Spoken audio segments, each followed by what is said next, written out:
poet based in Austin. They are a graduate from the New Writers Project and have been featured in Raspa magazine and Strange Horizons, where you can find their poem concerning Jimmy Carter and the UFO sighting. Please welcome August. Thank you, Tammy, for inviting me to read. This first poem is called The XFiles. My first love, literally, was Mulder and Scully's love. Like, it wasn't that I was really attracted to Mulder and Scully as a 6-year-old. It was, but it was more about, like, there was just a magnetism I couldn't explain. Mulder doesn't know anything, but he follows the light dead from the stars, and that is good enough for anyone. Scully is so worn from her love for him, and would have a life at sea were it not for her heart on fire. Mulder does not know the source of the flame that soothes and burns him, or that orb from the center of her that tunnels into him.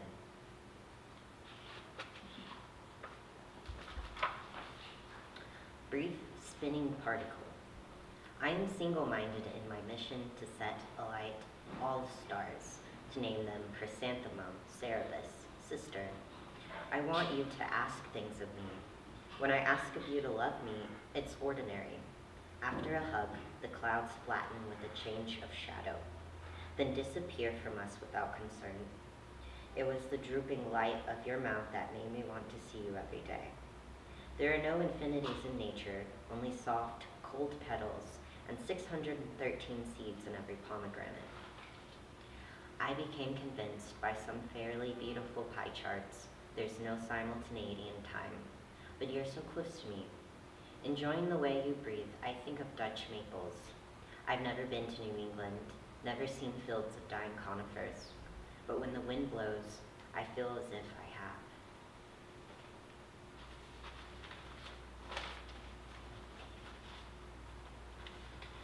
Which loose paper is the nice one?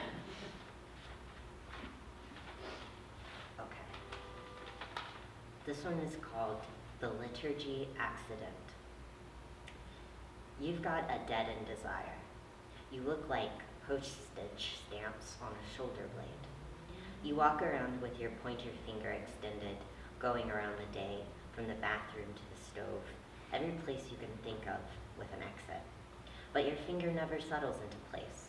All the while you hoped someone would grasp your finger gently. Just hold it for a while. It hurts to be patient. You say, please, everyone notice. Not at all metaphorically do you mean this.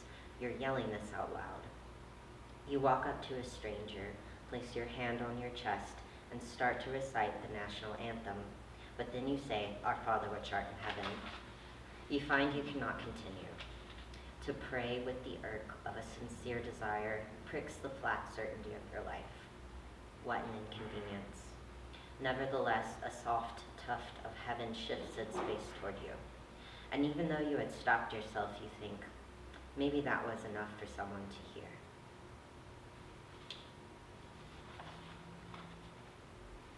And this last poem is President Jimmy Carter and the UFO sighting. Leary, Georgia, 1969. The shape was bright white, like the moon. There was no flight recorded that night, though the night was clear, and it should have been easy to count the moving vessels in the sky. Jimmy Carter noted the object was not solid, but self-luminous, like lightning or a mirage.